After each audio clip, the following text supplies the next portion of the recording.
हम अवधेश कुमार शर्मा, प्रखंड तकनीकी प्रबंधक, खजौली प्रखंड अंतर्गत कन्होली पंचायत के हरिसवाड़ा राजस्व ग्राम में हैं। यहाँ हम लोग के द्वारा प्राकृतिक खेती हेतु क्लस्टर का निर्माण किया गया है, जिसमें 125 एकड़ का लक्ष्य रखा गया है, जिसके अंतर्गत 125 किसानों का हम लोगों ने चयन किया है। उस क्लस्टर में मेन रूप से हम लोग प्राकृतिक विधि से जो भी खेती है, जैसे धान का हो, मक्का का हो, अभी ढैंचा लग रहा है, अभी धान का बिचड़ा गिर रहा है, तमाम चीज़ों को हम लोग रासायनिक खाद और दवा को दूर रखते हुए प्राकृतिक खेती मतलब प्राकृतिक विधि से खेती करेंगे, जिसमें हम लोग खेत का ही जो मटेरियल है उसको खेत में यूज करेंगे। प्राकृतिक खेती में हम लोग जानते हैं कि देसी गाय का बहुत बड़ी भूमिका होती है। उसका गोबर और गोमूत्र से और कुछ जो है सो दाल वगैरह, गुड़, पेड़ के नीचे की मिट्टी मिला करके हम लोग जीवामृत बनाते हैं, घन जीवामृत बनाते हैं। वापसा निर्माण जैसे आच्छादन हम लोग अपने खेत की मिट्टी को ढक के रखते हैं, ताकि इसमें जो है सो डायरेक्ट धूप नहीं लगे।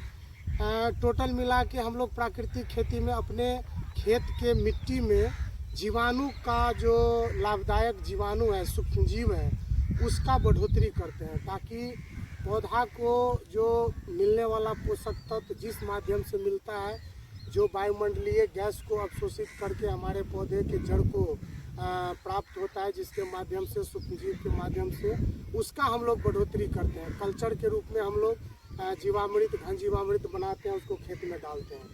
तो 125 एकड़ का चूँकि लक्ष्य है, और इस प्राकृतिक खेती क्लस्टर में हम लोग को एक डेमोस्ट्रेशन प्लॉट का भी चयन करना है।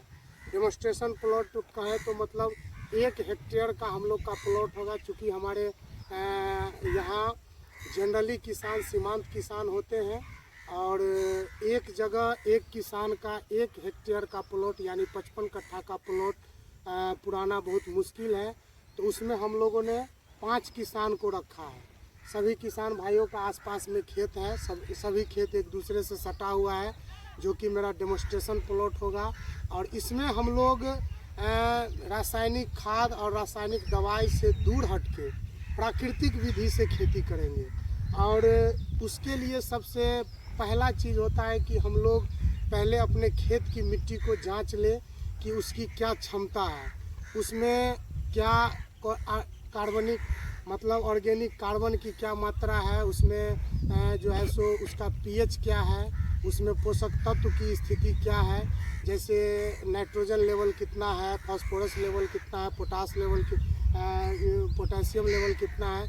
तमाम चीज़ों को हम अगर जानना है तो हमको सबसे पहले मिट्टी जांच करना होगा। मिट्टी जांच के क्रम में हम लोग जानते हैं कि मिट्टी जांच में सबसे अगर हम लोग चाहें कि मेरा खेत का मिट्टी अच्छा से जांच हो, अच्छा से उसका रिपोर्ट है, उसके लिए ज़रूरी है कि उस खेत का सैम्पलिंग मतलब मिट्टी नमूना कितना अच्छा से हम लोग ले रहे हैं। उसके लिए हम लोग जानते हैं कि एक खेत में कम से कम 4 से 5 जगह से मिट्टी नमूना लेते हैं। अपने मेड़ से अंदर 2 डेग अंदर हम लोग मिट्टी नमूना लेते हैं, और भी शेप का पहले मिट्टी, खेत के मिट्टी का जो ऊपरी परत है, जहाँ पे घास फूस होता है, खरपतवार होता है, उसको छील के हटा देते हैं, और वहाँ एक भी शेप का गड्ढा बनाते हैं। भी शेप का गड्ढा बनाने के बाद हम लोग गड्ढे का परत जो होता है 2 सेंटीमीटर का परत भी शेप का, इस मिट्टी को हम लोग रखते हैं। इस मिट्टी को रखने के बाद जो भी मिट्टी आता है, एक साफ जो है सो पन्नी पे या बोरा पे हम लोग 4-5 जगह से नमूना लेकर के उसको मिलाते हैं। मिलाने के बाद उसको आधा आधा करके छांटते हैं। आधा आधा करके तब तक छांटते हैं जब तक हमारे पास कम से कम 400 से 500 ग्राम मिट्टी न बच जाए, ताकि जो भी पोषक तत्व का जांच होगा तो मिट्टी जांच प्रयोगशाला को उसके लिए कम से कम आधा केजी मिट्टी की ज़रूरत होगी। तो इतना चीज़ अगर हम करते हैं तो हमारे खेत की जो है सो जो क्या उर्वरता लेवल है, क्या इसका पोटेंशियल है, क्या क्षमता है, ये तमाम चीज़ों को हम लोग मिट्टी जांच करने के बाद ही पता कर सकते हैं। और उसके बाद हम लोग निर्णय लेते हैं कि अगर प्राकृतिक विधि से हमको करना है तो कितना इसमें जीवामृत डालना होगा, कितना हमको जो है सो इसमें जीवाणु का लेवल क्या है, केचुआ की मात्रा है कि नहीं। क्योंकि प्राकृतिक खेती में चूँकि प्राकृतिक शब्द ही होता है कि नेचुरल, प्राकृतिक, इसमें हम लोग जनरली रासायनिक दवाई, रासायनिक खाद का प्रयोग न के बराबर करते हैं। इसमें गोबर और गौमूत्र, खासकर जो देसी गाय का होता है, जैसे साहिवाल हो गया, रेड सिंधी हो गया, थारपारकर हो गया, तो साहिवाल हम लोग के यहाँ कॉमन होता है। उसके गोबर और गौमूत्र में इतना शक्ति होता है कि जो भी पोषक तत्व हमारे पौधे को चाहिए, तमाम जीवाणु उसमें मौजूद होते हैं। अगर उस जीवाणु को हम अपने खेत में बढ़ा दें तो स्वाभाविक रूप से हमारे पौधे को तमाम पोषक तत्व अवेलेबल होगा। जैसे हमारे वायुमंडल में 78% नाइट्रोजन होता है, लेकिन उसी नाइट्रोजन के लिए हम लोग अपने पौधे को नाइट्रोजन मिले, वो हरा भरा रहे, उसके लिए हम लोग यूरिया का इस्तेमाल करते हैं, जिसमें हम लोग को ज़्यादा पैसा लगता है रासायनिक खाद के रूप में।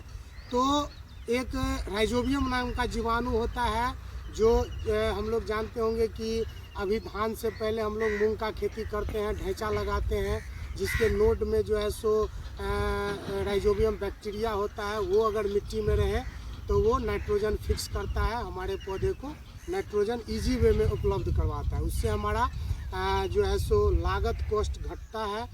जब तक किसान भाई हम लोग लागत को कम नहीं करेंगे, हमारी आमदनी अच्छी नहीं हो सकती है। तो उसके लिए हमको रासायनिक खाद पर से थोड़ा बहुत निर्भरता हटाना होगा और ऐसे ही प्राकृतिक खेती जैसे चीज़ों को अपनाना होगा।